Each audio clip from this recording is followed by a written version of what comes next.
E nós vamos ler hoje o texto de Neemias, capítulo 8. Livro de Neemias, capítulo 8, versos 1 a 18. Vamos então fazer a leitura de Neemias, capítulo 8. Em chegando o 7º mês, e estando os filhos de Israel nas suas cidades, todo o povo se ajuntou como um só homem na praça diante da porta das águas. E disseram a Esdras, o escriba, que trouxesse o livro da lei de Moisés, que o Senhor tinha prescrito a Israel. Esdras, o sacerdote, trouxe a lei perante a congregação, tanto de homens como de mulheres, e de todos os que eram capazes de entender o que ouviam. Era o 1º dia do 7º mês. E leu no livro diante da praça, que está fronteira à porta das águas, desde a alva até ao meio-dia, perante homens e mulheres, e os que podiam entender. E todo o povo tinha os ouvidos atentos ao livro da lei. Esdras, o escriba, estava num púlpito de madeira, que fizeram para aquele fim. Estavam em pé junto a ele, à sua direita, Matitias, Sema, Anaías, Urias, Ilquias e Maazéias. E à sua esquerda, Pedaías, Misael, Malquias, Razum, Rasbadana, Zacarias e Mesulão. Esdras abriu o livro à vista de todo o povo, porque estava acima dele. Abrindo-o ele, todo o povo se pôs em pé. Esdras bendisse ao Senhor, o grande Deus. E todo o povo respondeu, Amém, Amém, levantando as mãos. Inclinaram-se e adoraram o Senhor com o rosto em terra. E Jesua, Bani, Serebias, Jamim, Acube, Sabetai, Rodias, Maazéias, Quelita, Azarias, Josabade, Ranã, Pelaías e os levitas ensinavam o povo na lei, e o povo estava no seu lugar. Leram no livro da lei de Deus, claramente, dando explicações, de maneira que entendessem o que se lia. Neemias, que era o governador, e Esdras, sacerdote e escriba, e os levitas, que ensinavam todo o povo, lhe disseram, Este dia é consagrado ao Senhor, vosso Deus, pelo que não pranteeis, nem choreis, porque todo o povo chorava, ouvindo as palavras da lei. Disse-lhes mais, Ide, comei carnes gordas, tomai bebidas doces, e enviai porções aos que não têm nada preparado para si, porque este dia é consagrado ao nosso Senhor. Portanto, não vos entristeçais, porque a alegria do Senhor é a vossa força. Os levitas fizeram calar todo o povo, dizendo, Calai-vos, porque este dia é santo, e não estejais contristados.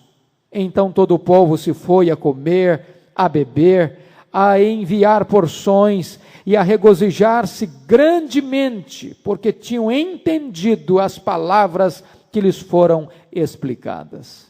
No dia seguinte, ajuntaram-se a Esdras, o escriba, os cabeças das famílias de todo o povo, os sacerdotes e os levitas, e isto para atentarem nas palavras da lei. Acharam escrito na lei que o Senhor ordenara por intermédio de Moisés, que os filhos de Israel habitassem em cabanas durante a festa do 7º mês. Que publicassem e fizessem passar pregão por todas as suas cidades e em Jerusalém, dizendo, Saí ao monte e trazei ramos de oliveiras, ramos de zambujeiros, ramos de murtas, ramos de palmeiras e ramos de árvores frondosas, para fazer cabanas, como está escrito. Saiu, pois, o povo, trouxeram os ramos e fizeram para si cabanas, cada um no seu terraço, e nos seus pátios, e nos átrios da casa de Deus, e na praça da porta das águas, e na praça da porta de Efraim. Toda a congregação dos que tinham voltado do cativeiro fez cabanas e nelas habitou. Porque nunca fizeram assim os filhos de Israel, desde os dias de Josué, filho de Num, até aquele dia, e houve muito grande alegria. Dia após dia, leu Esdras no livro da lei de Deus, desde o 1º dia até o último, e celebraram uma festa por 7 dias. No 8º dia, houve uma assembleia solene, segundo o prescrito. Amém. Nós vamos meditar sobre o tema, a restauração promovida pela palavra de Deus. A restauração promovida pela palavra de Deus. O livro de Neemias trata de restauração. Este é o tema central deste livro. E basicamente Neemias tratou de 3 tipos de restauração em Jerusalém. A primeira restauração foi a restauração física. Quando Neemias levanta os muros, coloca as portas, trata da segurança da cidade. A segunda restauração é a restauração social. Quando Neemias restaura as terras que tinham sido tomadas pelos nobres, quando ele restitui a justiça social na cidade de Jerusalém, quando ele estabelece que os cantores, que os levitas tivessem seus salários garantidos para que pudessem oficiar no templo, na casa de Deus. Mas agora, queridos irmãos, a última restauração é a mais importante. É a restauração espiritual.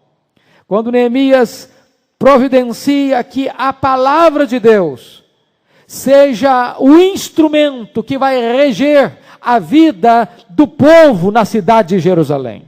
Certamente, a maior reforma implementada por Neemias é a restauração da autoridade da palavra de Deus sobre o povo.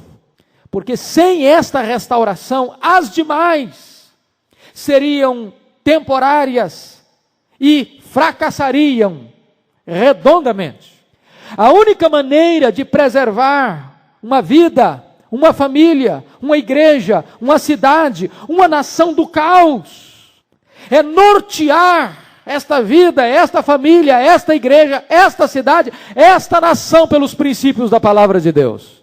Por isso, a maior necessidade da igreja do Senhor Jesus Cristo, irmãos, é de que a palavra de Deus seja resgatada, seja colocada no auge, no ponto maior, como autoridade suprema sobre o povo de Deus. A maior necessidade da igreja é da palavra. E se a maior necessidade da igreja é da palavra de Deus, por conseguinte, podemos afirmar que a maior necessidade do mundo também é a palavra de Deus. Eu creio que o capítulo 8 de Neemias é um texto absolutamente necessário para os dias que estamos vivendo. Primeiro porque nós estamos enfrentando um ataque absolutamente hostil, perigoso, nocivo, do que nós chamamos de liberalismo teológico no mundo inteiro. Quando homens ímpios sobem às cátedras dos seminários, sobem aos púlpitos das igrejas, escrevem livros consumidos no mundo inteiro, negando a veracidade das Escrituras, a autoridade das Escrituras, a inerrância das Escrituras, a infalibilidade das Escrituras. E vocês bem conhecem em quantos lugares a igreja do Senhor Jesus já se esvaziou, em quantos lugares as ovelhas foram dispersadas, quantos templos fechados, por causa deste veneno mortífero chamado liberalismo. Eu creio que este texto é fundamental por uma segunda razão. Nós estamos vivendo também um ataque, queridos irmãos, do sincretismo religioso. Quando as pessoas querem acrescentar algumas coisas à Bíblia, ou querem trazer de volta ao tempo da graça os rituais e cerimonialismo da antiga aliança, anulando desta maneira o sacrifício pleno, completo e cabal do Senhor Jesus Cristo. Paulo, escrevendo aos Colossenses, disse que os rituais da antiga aliança eram sombras daquilo que havia de vir, de tal maneira que não é necessário mais e nem é pertinente mais que se ressuscite esses rituais, uma vez que o sacrifício de Cristo foi completo, foi perfeito e foi cabal. Mas nós vivemos uma outra questão que este texto nos ajuda a resolver, que é o que nós chamamos de ortodoxia morta. Quando as pessoas creem na Bíblia, mas o coração está árido. Elas creem na ortodoxia, mas a vida não muda. Elas pregam a Bíblia, mas não são impactadas pela Bíblia. E nós notamos nesse texto que quando a palavra de Deus é lida, é exposta e é aplicada, essa palavra produz mudança e transformação. Finalmente, eu creio que esse texto é profundamente pertinente, irmãos, porque nós estamos vivendo uma época que chamamos de uma época de analfabetismo bíblico. As pessoas têm Bíblias nas suas casas, talvez até várias versões das Escrituras, mas não conhecem um versículo de cor, não manuseiam uma Bíblia, não são obreiros aprovados, não pautam suas vidas pelo ensino das Escrituras. E este analfabetismo bíblico é uma porta aberta para todo tipo de influência deletéria, perigosa da heteroortodoxia, ou da heterodoxia. O analfabetismo bíblico leva muitas pessoas a cair na rede dos aventureiros da fé, das falsas profecias. E se vocês notarem, foi o que estudamos no capítulo 6, Neemias só não caiu nas malhas da falsa profecia pelo conhecimento que ele tinha das Escrituras. Então eu chamo a sua atenção para nós olharmos esse texto, a restauração promovida pela palavra de Deus. O primeiro ponto que eu chamo a sua atenção é o ajuntamento para ouvir a palavra de Deus. Versos 1 e 2. Em chegado o 7º mês, estando os filhos de Israel nas suas cidades, todo o povo se ajuntou como um só homem na praça diante da porta das águas, e disseram a Esdras, o escriba, que trouxesse o livro da lei de Moisés que o Senhor tinha prescrito a Israel. Esdras, o sacerdote, trouxe a lei perante a congregação, tanto de homens como de mulheres, e de todos os que eram capazes de entender o que ouviam. Primeiro ponto que eu chamo a sua atenção é que esse ajuntamento foi espontâneo. Diz o texto que o povo se ajuntou. Não nos é informado aqui que houvesse uma convocação. A Bíblia diz que este povo se reúne, se ajunta, sem qualquer outra razão ou motivo que não o interesse de conhecer, de estudar e de buscar a palavra de Deus. Hoje, às vezes, nós vemos muitos ajuntamentos, muitas aglomerações. Nós vemos também templos lotados e cheios, mas muitas vezes não é em torno da palavra de Deus. As motivações são outras. As buscas são outras. As causas são outras. Muitas vezes o que está buscando, o que se está interessado, é no próprio homem, nos seus benefícios, na sua saúde, na sua prosperidade, no seu sucesso. Mas na verdade não se tem fome nem de Deus e nem da palavra de Deus. Quando este povo se ajunta, ele se ajunta com uma finalidade: buscar a palavra de Deus. O ajuntamento foi espontâneo. Segundo, esse ajuntamento é uma redundância, mas é coletivo. Não há ajuntamento que não seja coletivo, mas eu faço questão de frisar isso aqui. Porque o texto diz que homens e mulheres e todos quantos podiam entender, dá-nos a impressão que estão aí também as crianças, aquelas que já têm capacidade de compreender a exposição das Escrituras. Homens, mulheres, nobres, agricultores, levitas, sacerdotes, o governador, o escriba, todos se reúnem. Há um ajuntamento solene e eles estão reunidos, irmãos, para quê? Para quê? Para ouvir a lei de Deus. A mim muito me preocupa quando as pessoas hoje estão se reunindo por causa de um cantor famoso, estão se reunindo para escutar um testemunho espetacular, estão se reunindo porque há alguém que reputam ser importante, que vai falar, estão se reunindo em torno de homens e não para buscar a palavra de Deus. Diz que esta multidão se reúne, se ajunta, e o que eles querem é a palavra de Deus. O que eles querem é ouvir as Escrituras. Preste atenção noutra coisa. Este ajuntamento é harmonioso. Diz o verso 1 do texto lido, que o povo se ajuntou como um só homem. Meus irmãos, às vezes nós temos uma grande multidão, mas não tem unidade de propósito. Às vezes as pessoas se acotovelam, empilhadas, mas cada uma com um propósito diferente, com uma motivação diferente. Às vezes as pessoas se reúnem no mesmo lugar, mas não há sintonia de coração, de alma, não há comunhão. Eles não apenas estavam perto, eles estavam unidos de alma, em torno, não de um encontro social, mas em torno da palavra de Deus. Por isso, em último lugar, podemos informar e podemos afirmar que este ajuntamento era proposital. Proposital. Qual era o propósito? Ouvir a palavra de Deus, buscar a palavra de Deus, receber a palavra de Deus. Eles tinham pressa de ouvir a palavra de Deus. Eles não estavam buscando alguma novidade que pudesse atraí-los, a não ser a verdade das Escrituras Sagradas. Que lição preciosa, que bênção para a igreja de Deus rever essas coisas. Segundo ponto que eu chamo a sua atenção, não apenas o ajuntamento, mas agora, em segundo lugar, a supremacia da palavra de Deus.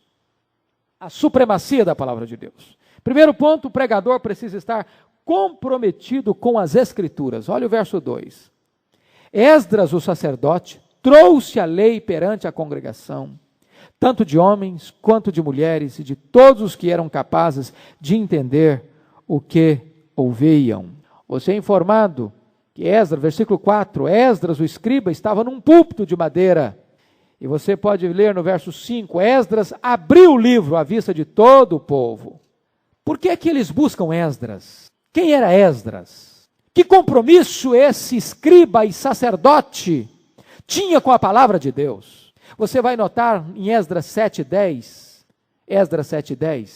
que diz a Bíblia que Esdras tinha disposto o coração para buscar a lei de Deus, para viver a lei de Deus e para ensinar a lei de Deus. Esdras era um homem comprometido com o conhecimento da Bíblia, com a obediência da palavra e com o ensino da palavra.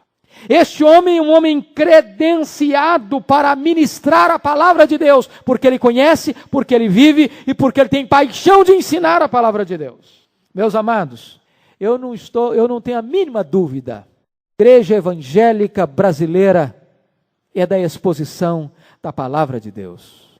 A dieta para a igreja é a palavra de Deus. A necessidade da igreja é a palavra de Deus. O remédio para a igreja é a palavra de Deus.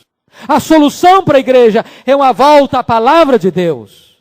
E você nota que um homem comprometido com a palavra de Deus, sendo chamado para expor a palavra de Deus.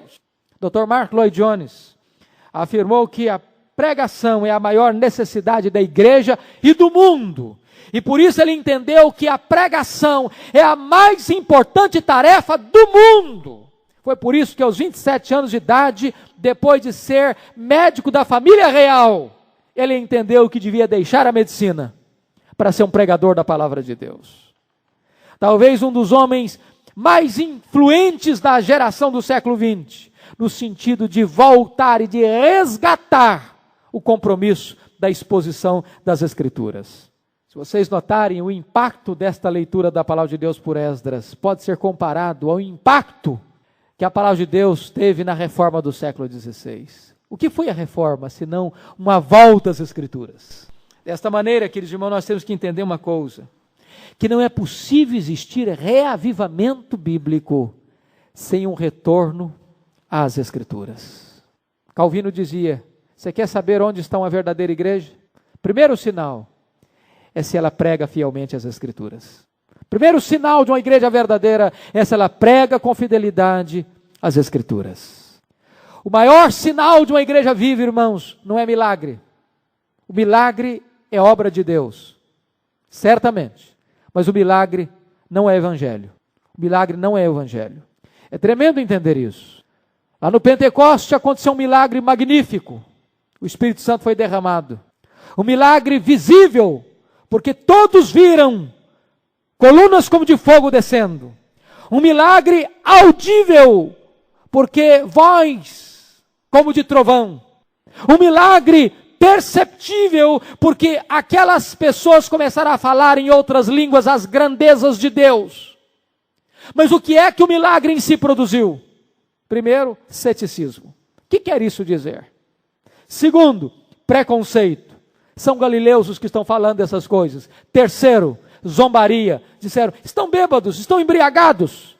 Mas diz a Bíblia que nesse contexto, Pedro se levantou e começou a expor as Escrituras. E quando Pedro começa a pregar a palavra de Deus, o coração da multidão se derrete. E o povo se quebranta. E o povo se humilha. E o povo pergunta, o que faremos, pois, irmãos, à vista dessas coisas? E Pedro lhes diz, arrependei-vos e cada um de vós seja batizado em nome do Senhor Jesus para a remissão dos vossos pecados e recebereis o dom do Espírito Santo. E houve uma conversão de quase 3.000 pessoas naquela manhã. Louvado seja o Senhor. A pregação da palavra de Deus. Segunda coisa, irmãos, o povo precisa estar sedento das Escrituras. Veja você no verso 1, que o povo se ajuntou na praça e pediram e disseram a Esdras, o escriba, trazem para nós a lei de Deus. Oh, irmãos, que coisa magnífica. Oxalá que as multidões, que os bancos das igrejas, que o povo pudesse clamar aos pastores, aos pregadores, tragam-nos a palavra de Deus, pregue-nos a palavra de Deus. Nós não queremos experiencialismos, nós não queremos emocionalismos, nós não queremos novidades, tragam-nos a palavra, nós temos fome da palavra, nós queremos a palavra. E é isso que está acontecendo aqui, queridos. O povo se ajunta, o povo se reúne, o povo vem, e o povo diz, nós queremos a lei de Deus, nós queremos a palavra de Deus, nós não nos contentamos com outra coisa que não a palavra de Deus. Havia um anseio no coração daquele povo pela lei de Deus. Eles queriam ouvir, e eles ouviram atentamente, e eles ouviram reverentemente, e eles ouviram com o coração quebrantado, e eles ouviram com disposição de obedecer à lei de Deus. Ah, irmãos, quantas vezes hoje as pessoas buscam a palavra de Deus e não encontram a palavra de Deus. Quantas vezes na experiência lá de Ruth capítulo 1, falta pão na casa do pão. Quantas vezes a propaganda enganosa, as pessoas dizem, venham, que nós temos a palavra de Deus, e as pessoas chegam e encontram os fornos frios, as prateleiras vazias e apenas farelo de pão. É preciso dar pão a quem tem fome. E as multidões precisam ter fome da palavra de Deus. Veja você, terceiro aspecto, as atitudes do povo em relação às Escrituras. Como é que aquela multidão reagiu quando Esdras começou a ler a lei, a expor a lei, a explicar a lei, a pregar a palavra de Deus? Em primeiro lugar, versículo 3, ouvidos atentos. Diz o texto que e leu no livro diante da praça que estava à fronteira à porta das águas, desde a alva até o meio-dia, perante homens e mulheres, e os que podiam entender, e todo o povo tinha os ouvidos atentos ao livro da lei. Veja você que essa multidão permaneceu da alva até o meio-dia, 6 horas pelo menos, de leitura, de ensino, de exposição, de pregação. E diz a palavra de Deus que o povo estava com os ouvidos atentos. Não havia dispersão, não havia distração, não havia enfado, não havia esnobismo nem tietagem. O que havia era a fome da palavra de Deus. Segunda coisa, mente desperta. Você nota nos versos 2, 3 e 8, que eles estavam dando explicações aos que podiam entender. Você nota no verso 2, todos os que eram capazes de entender o que ouviam. Você lê no verso 8 que eles explicam a palavra de maneira que entendessem o que se lia. O que significa isso? A explicação era lógica. Ou seja, você quer um reavivamento espiritual? Apele não para as emoções, apele para a razão, apele para o entendimento, apele para a compreensão. Nós estamos vivendo uma época, irmãos, de manipulação das emoções, de provocação de emoções superficiais, rasas. E eu quero lhes informar e lhes dizer, irmãos, que o emocionalismo é inútil, mas uma mente iluminada pela palavra de Deus desemboca em emoções profundas. Diz a Bíblia que quando esse povo ouviu e entendeu, esse povo se humilha e se quebranta e chora diante do Senhor. Nós temos que perceber o seguinte, irmãos, o calvinismo, a doutrina reformada, a doutrina bíblica, ela apela para o entendimento. Mas Mark Lloyd Jones diz uma coisa bonita: é impossível que alguém que entendeu a verdade de Deus não tenha o coração tocado por essa verdade de Deus. Nós jamais poderemos concordar com um cristianismo apenas racional, apenas de cabeça, apenas de cérebro, um cristianismo frio, lógico, apenas dirigido ao entendimento, que não provoque profundas emoções. Quem entende, se quebranta. Quem entende, se humilha. Quem entende, chora diante do Senhor. Terceiro lugar, você nota reverência diante da palavra de Deus. Verso 5 nos informa que quando Esdras abriu o livro, todo o povo se pôs em pé. Aquela era uma atitude de reverência diante das Escrituras, diante da palavra de Deus. Uma atitude de respeito à palavra de Deus. Quando você lê aqui que Esdras construiu um púlpito de madeira e se colocou acima, nós temos que entender isso muito bem. Isso não fala da infalibilidade do pregador ou da superioridade do pregador. Isso fala da supremacia das Escrituras. Essa é a posição. Finalmente, queridos, isso desemboca em adoração. Veja o verso 6. Esdras bendisse o Senhor, o grande Deus, e todo o povo respondeu: amém, amém, levantando as mãos, e inclinaram-se a adorar o Senhor com o rosto em terra. Eu estou cada vez mais impressionado com a Bíblia quando fala de adoração. Pegue uma chave bíblica, percorra a Bíblia, estudando sobre adoração. E você vai notar que muitas vezes as pessoas estão adorando a Deus com o rosto no chão.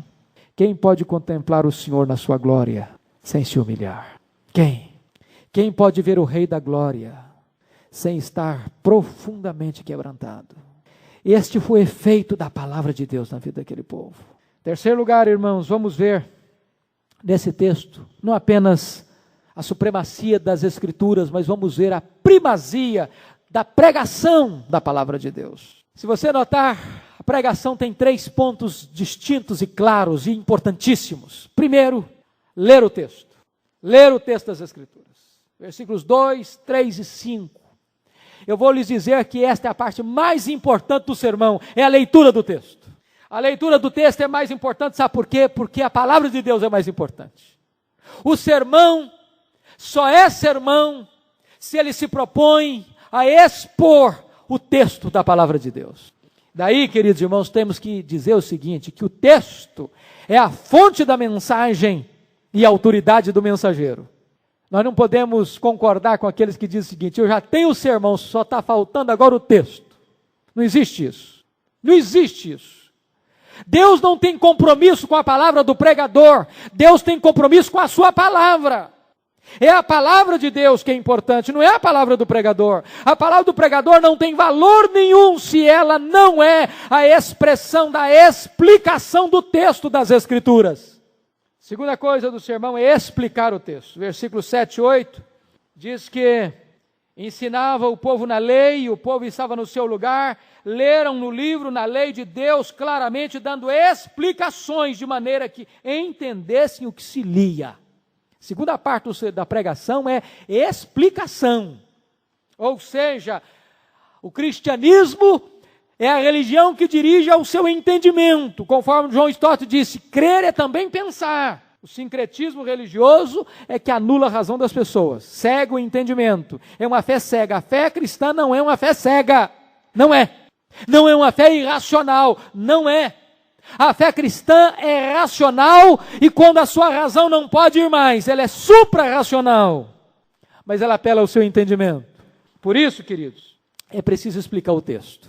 E nós usamos uma expressão muito importante que a gente chama de exegese. Essa não é uma palavra muito comum para muita gente, mas exegese é uma palavra grega que significa você ir ao texto e tirar do texto o que está no texto. Você não vai para o texto da Bíblia com seus pressupostos. Você não vai para o texto da Bíblia impondo ao texto o que o texto não está dizendo. Você não vai para a Bíblia já com as suas conclusões tiradas e forçando o texto para dizer o que o texto não está dizendo. Você não vai para a Bíblia para que a Bíblia confirme os seus pressupostos, não. Você vai para o texto para que o texto, na sua autoridade infalível e absoluta, diga para você o que tem de ser proclamado. O contrário de exegese é exegese. É quando você impõe ao texto o que não está no texto. E isso é muito perigoso, sabe por quê, irmãos? Porque quando nós impomos ao texto a nossa própria ideia, nós traímos a Deus, nós falseamos a verdade, tornamos-nos falsos profetas, porque falamos em nome de Deus o que Deus não está falando. Calvino dizia que pregação é a explicação das Escrituras. Ele dizia que o púlpito é o trono de onde Deus governa a sua igreja. Lutero dizia que nós temos a palavra de Deus escrita, a palavra de Deus encarnada e a palavra de Deus pregada. Mas tem a terceira coisa do sermão. O sermão é ler o texto, explicar o texto e aplicar o texto em terceiro lugar. Se você notar, queridos irmãos, eu gosto muito daquilo que o Dr. John Stott expôs num de seus livros, que ainda não foi vertido para o português, Entre Dois Mundos. O que é um sermão? Sermão é uma ponte, diz ele, entre dois mundos. Entre o texto antigo e o ouvinte contemporâneo. De tal maneira que você não prega diante da congregação, você prega à congregação. O sermão não é um discurso que passa por cima da cabeça do povo. O sermão é uma palavra ao povo. O sermão é alguma coisa que conecta o texto da Bíblia à vida do ouvinte, de tal maneira que o ouvinte passa a entender o seguinte: Deus está falando comigo. Aplicação. Você precisa ler o texto e ler o povo. Há pessoas que vão pregar, e eu li certa feita uma história de que um pregador foi pregar sobre João 10. E ele leu João 10. E ele narrou de maneira belíssima a vida de um pastor na Palestina, como é que era a cultura da Palestina, como é que eram as pastagens da Palestina, como é que era uma ovelha na Palestina, como é que eram os hábitos de uma ovelha na Palestina. E ele falou detalhes minuciosos, pontos mais miúdos do texto, sobre a vivência de um pastor na Palestina. E ele terminou o sermão lá na Palestina. E os ouvintes começaram a perguntar: e daí? E daí? O que tem a ver isso comigo? Que aplicação tem isso para a minha vida? Eu que estou passando lutas, problemas, eu que estou com o coração pesado, eu que estou passando por provações amargas, eu que tenho necessidades. O que é que esse texto tem a ver comigo? Esdras aplicou a palavra de Deus. Esdras não apenas leu, ele explicou e aplicou de tal maneira que o povo começa a chorar, se quebrantar diante de Deus. Dr. Haddon Robson fala alguma coisa magnífica para mim. Ele diz o seguinte: se você não interpretar o texto corretamente, você pode correr o risco grave de cometer a heresia da aplicação. Sabe o que é a heresia da aplicação? Quando o pregador se levanta e não interpreta corretamente o texto, ele aplica o texto de maneira herética. Eu estava vindo de Governador Valadares certa feita, de madrugada, e chegando em Vitória com muito sono, liguei o rádio e o pregador estava expondo sobre Sansão. E ele pregava animadamente sobre Sansão. E ele dizia que Sansão enfrentou o leão e matou o leão, e nós devemos enfrentar os leões e matar os leões, e estava acompanhando o raciocínio dele. Lá pelas tantas ele disse: depois que você mata o leão, você tem a recompensa. Aí você pode pegar o mel da caveira do leão e chupar o mel gostosamente. Ele não entendeu o texto. Por não interpretar corretamente o texto, ele aplicou o texto de maneira herética. Porque quando Sansão matou o leão, e depois ele foi lá na caveira do leão morto e pegou um favo de mel e começou a chupar, aquilo não era bênção. Aquilo não era recompensa, era uma maldição na vida dele. Sabem por quê? Porque ele era nazireu. E como nazireu que era, ele não podia tocar em cadáver. Ele estava quebrando um voto de consagração ali. Porque o pregador não explicou o texto corretamente, ele estava aplicando hereticamente. Esdras leu, explicou e aplicou. Quarto lugar, os efeitos da pregação da palavra de Deus. Preste atenção nisso, porque isso é magnífico, irmãos. Quais foram as áreas atingidas pela exposição das Escrituras? Em primeiro lugar, a pregação atinge o intelecto. Versículo 8. Ele explicou de tal maneira que as pessoas pudessem entender. A pregação atinge o intelecto, o entendimento, a percepção intelectiva. Irmãos, nada empolga mais uma pessoa do que estudar e entender a palavra de Deus. É preciso apelar à compreensão. Uma das grandes reprovações de Deus aos sacerdotes na época de Oséias, na época de Malaquias, é que os sacerdotes foram infiéis, deixando de ensinar a palavra de Deus ao povo. E Oséias diz: o meu povo está sendo destruído porque lhe falta o conhecimento. Por que as pessoas caem nas heresias? Por que as pessoas caem nas ciladas do diabo? Por que as pessoas tão facilmente caem no pecado? Porque deixam de entender a palavra de Deus. Daniel diz que o povo que conhece a Deus é forte e ativo. Segunda coisa, a palavra de Deus atinge não apenas o intelecto, a palavra de Deus atinge a emoção. Veja os versos 9 a 12. Duas coisas acontecem aí. Primeiro, no verso 9, você pode acompanhar, diz a parte B: porque todo o povo chorava ouvindo as palavras da lei. Querido irmão, a palavra de Deus, ela se dirige à mente, mas se dirige também ao coração. Mark Lloyd Jones diz que a pregação não é apenas transmitir conhecimento, de jeito nenhum. A palavra de Deus é para impactar. A palavra de Deus é para produzir um efeito tão profundo na vida da pessoa, ao ponto de produzir uma revolução no seu mundo interior. Ele faz uma crítica muito séria. Eu estou lendo a tese do Dr. Antônio Carlos, do nosso querido irmão Antônio Carlos, tese de mestrado dele, que foi o nosso preletor do retiro, e eu estou, assim, com a minha alma em festa em ler o trabalho dele. Ele escreveu a sua tese sobre o ministério de Mark Lloyd Jones, e ele está resgatando esta questão da história da pregação de Mark Lloyd Jones, dizendo o seguinte: que nós, infelizmente, herdamos uma herança de que temos medo da emoção. Temos medo, nós temos que ter medo do emocionalismo. É diferente emoção de emocionalismo. A emoção, produto do entendimento, irmãos, é algo glorioso. As mentes mais brilhantes, ao entenderem a glória da palavra de Deus, se quebrantaram e choraram copiosamente.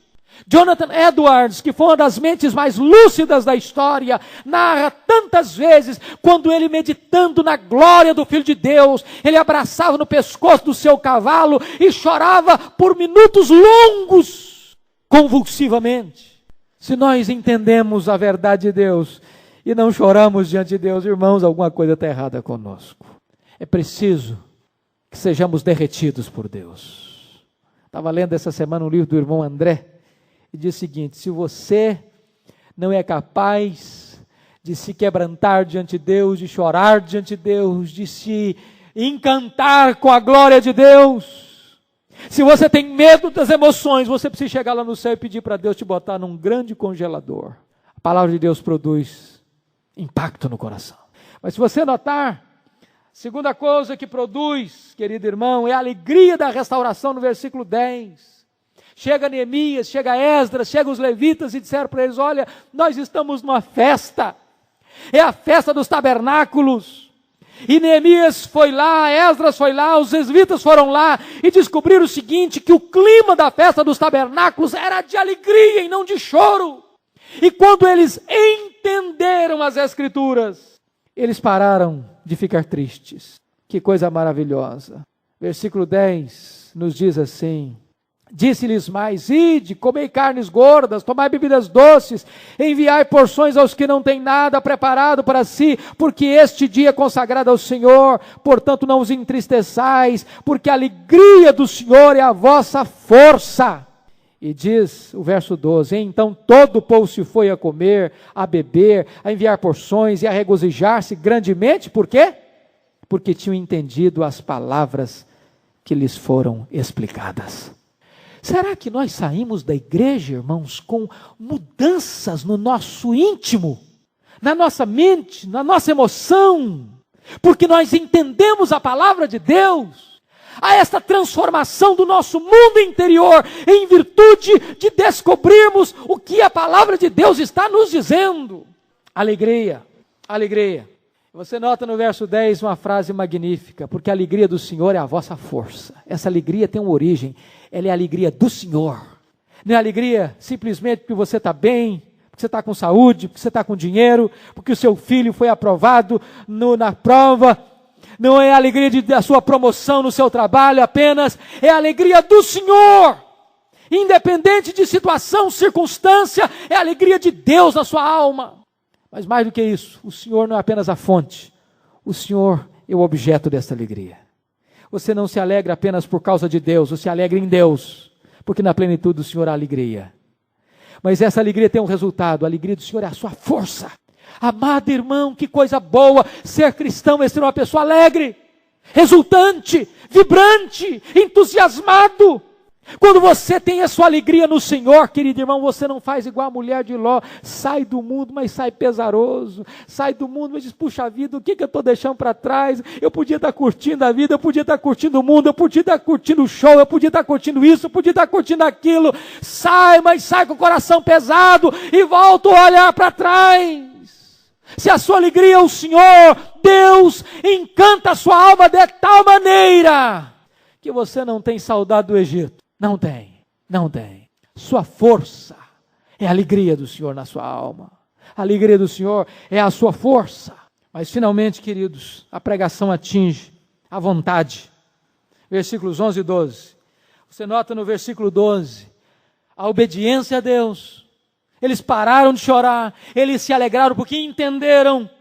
E diz a Bíblia mais do que isso, porque eles entenderam, eles demonstraram solidariedade com quem não podia. E de comer carnes gordas, bebidas doces, mas tinha gente que não tinha carne gorda e nem bebida doce. E quem tinha, repartiu com quem não tinha. Irmãos, o culto sempre desemboca na prática do amor. Não posso amar a Deus a quem não vejo, se eu não amo o meu próximo a quem eu vejo. A minha celebração será vazia, se eu não sou capaz de externar o meu amor, quem está do meu lado em necessidade. Que coisa tremenda. Mas finalmente, irmãos, eu termino com o último ponto. A observância da palavra de Deus, versículos 13 a 18. Eu chamo a sua atenção para 3 coisas. Primeiro, a liderança toma a iniciativa de observar a palavra de Deus. Depois desse dia todo, no outro dia, versículo 13, no dia seguinte, acontece algo impressionante. Ajuntaram-se Esdras, o escriba, os cabeças das famílias de todo o povo, os sacerdotes e os levitas, e isto para atentarem nas palavras de Deus. Ou seja, juntou a liderança. É o seguinte, vamos estudar a Bíblia mais a fundo. Vamos ler mais a Bíblia. Vamos entrar num processo de estudo bíblico mais aprofundado. Vamos mergulhar um pouco mais na Bíblia. Vamos examinar mais meticulosamente as Escrituras. Vamos observar o que está na palavra que nós não estamos fazendo e que precisamos fazer. Irmãos amados, se a igreja ler a Bíblia assim, vamos ler a Bíblia para ver o que é que nós não estamos fazendo, que Deus nos ordena fazer. Vamos ler a Bíblia para ver o que é que nós estamos praticando, que está entristecendo o coração de Deus. Vamos ler a Bíblia para nós afinarmos a nossa vida de acordo com o diapasão de Deus. Quantas mudanças certamente aconteceriam. A liderança toma iniciativa de estudar a Bíblia, de conhecer mais a fundo a Bíblia. Segunda coisa, queridos, os liderados, melhor dizendo, obedecem à orientação da palavra de Deus. Versículos 16 a 18. Olha que coisa linda. A liderança à frente. Esdras, Neemias, os levitas, os sacerdotes, os cabeças do povo. Agora, nos versículos 16 a 18, você nota que o povo saiu, pois o povo, e fez exatamente o que lhes foi ensinado. Era a festa dos tabernáculos. A festa dos tabernáculos falava de 2 coisas: as colheitas, fim das colheitas, e também relembrava que o povo peregrinou pelo deserto 40 anos vivendo em cabanas. Ou seja, eles poderiam fazer a colheita e dizer como o rico, com aquele homem insensato: agora eu tenho muito, come, bebe, regala-te, ó minha alma. Mas eles tinham que lembrar uma coisa: eles viveram como peregrinos, eles dependiam de Deus, e aquela festa era uma festa para que eles lembrassem uma coisa: o que eles tinham veio de Deus, a sobrevivência deles era a ação de Deus. Nós somos totalmente dependentes de Deus, e eles saíram e formaram cabanas no terraço, no pátio da casa de Deus, na praça das águas. Eles então celebraram a festa dos tabernáculos conforme a orientação das Escrituras, e foi tamanho o reavivamento, que diz a Bíblia, que desde Josué, filho de Num, não se viu uma festa do tabernáculo daquele jeito. Mais de 1000 anos de história sem se ver uma festa tão alinhada com o ensino das Escrituras. Que coisa boa, quando o povo se dispõe a obedecer. Finalmente, a alegria de Deus sempre vem sobre o povo quando este obedece à palavra de Deus. Versos 10, 12 e 17. A alegria do Senhor é a vossa força. Houve grande alegria. E no verso 17, a parte B, somos informados de que está uma alegria muito grande acontecendo na vida daquele povo. Alegria, houve muito grande alegria. O mundo hoje está atrás de alegria. As pessoas correm atrás da alegria. As pessoas querem ser alegres. Mas uma coisa é verdade. A alegria é consequência de se obedecer à palavra de Deus. Sabe o que cansa? Sabe o que entristece? Sabe o que deprime? Sabe o que deixa as pessoas de espírito abatido? É o pecado. O pecado adoece os ossos. O pecado seca os ossos. O pecado cansa, o pecado deprime. Mas quando você obedece à palavra de Deus, há uma grande alegria. Grande alegria. Se nós queremos ser um povo alegre, obedeçamos à palavra de Deus. Não existem atalhos, não existem substitutos químicos para a alegria. A alegria está na obediência à palavra de Deus. 3 perguntas, na conclusão. Você tem disposto o seu coração para conhecer a palavra de Deus? Você tem disposto o seu coração para viver os ensinos da palavra de Deus? Você tem disposto o seu coração para ensinar a palavra de Deus? Que Deus nos ajude a entendermos o valor e a supremacia da palavra de Deus na nossa vida, na vida da igreja, na vida da família, na vida da nação. Que seja assim. Amém.